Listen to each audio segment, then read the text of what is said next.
direct. Ouais, vous êtes sur direct sur Internet? Ouais, je fais partie aussi. Je peux vous filmer? Vous êtes sur Internet? Normal, ouais. Vous êtes, votre drapeau, c'est le drapeau du Cameroun. Du Cameroun, voilà, Cameroun. Et le Cameroun est aussi avec le Niger, c'est ça? Bien sûr, aujourd'hui nous avons compris que c'est seulement et seulement l'union qui peut nous sauver de cette main des terroristes. Parce que moi je les appelle terroristes parce qu'ils méritent. Les politiques français? Nous on n'a rien à foutre avec la politique française, Ouais. ça ne nous intéresse pas. Ouais. Le problème de l'Afrique aujourd'hui d'abord, c'est ces génocidaires présidents qui ne veulent pas travailler pour le peuple africain. La France, on va les gérer. La France, ce n'est pas un problème pour la jeunesse africaine. Vous parlez du président qui était président avant de se faire remplacer par le militaire, là, la junte, on dit parle d'une junte. Par le Libyen, on ne sait pas comment il s'appelle, on veut même, ça ne nous intéresse plus. Ouais. Le problème, c'est qu'il doit partir. Si la France veut déclarer la guerre ou veut s'involucrer sur les choses de l'Afrique, qu'il sache qu'il ne pourra pas contre la jeunesse. Il ne pourra pas, parce qu'aujourd'hui, ce n'est pas hier.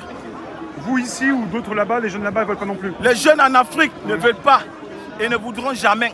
Parce qu'il n'y a personne, aucun être humain qui veut qu'on vienne le commander chez lui. On vient le dire ce qu'il va faire chez lui. Il n'y a personne qui ne voudrait ça. Pour attaquer le Niger, vous vous dites, mais le Niger va se défendre, veut se défendre.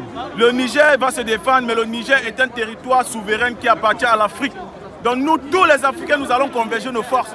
S'il le faut, spirituellement, mentalement, financièrement, pour combattre l'ennemi qui veut choquer le Niger. Ouais. Et pareil, nous allons faire partout en Afrique, sur notre territoire, sur tout l'étendue de l'Afrique. Préparez-vous, le vent de la révolution arrive. Les traites des Afriques, les traites des ennemis de l'Afrique. Pliez vos bagages, il est temps de partir. Ce qui se passe actuellement, c'est sans précédent. C'est quelque chose qui avait été prémédité. C'est quelque chose qu'on avait vu venir. Oui. C'est quelque chose que nous avons attendu longtemps. Et aujourd'hui, nous avons saisi l'opportunité. La jeunesse a compris qu'elle a maturisé. Et aujourd'hui, elle doit prendre son destin en main. Là, sans attendre de personne. En France, on parle de putschisme, de coup d'État, mais ce sont des personnes qui viennent du peuple, qui veulent que ça bouge vraiment... Évidemment, évidemment. Et d'ailleurs, la France n'a pas à se mêler des problèmes de l'Afrique. Ouais. La France, c'est pas l'Afrique. La France, c'est pas le Niger. Logiquement, les indépendances de différents pays ont déjà été réalisées, quoi. On a l'impression que vous n'êtes pas indépendant. Les pseudo-indépendances qu'ils nous ont promis avec De Gaulle et Giscard et tous ces maquisards de Bob Denard, ils pensent qu'on ne connaît pas. Nous sommes au courant de ce que vous avez commis derrière avec nos parents.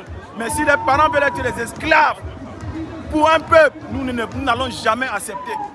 Nous n'allons jamais accepter que la dictature prospère en Afrique. Nous sommes un peuple de la bienveillance, nous sommes un peuple socio-culturellement accueillant. Nous ne chassons personne en Afrique, mais nous voulons que le peuple qui vient s'installer en Afrique respecte l'Afrique et respecte les Africains. Pour ça, nous sommes prêts à mourir, cette jeunesse. Je vous remercie, jeune homme. Votre prénom? Joussa. Joussa.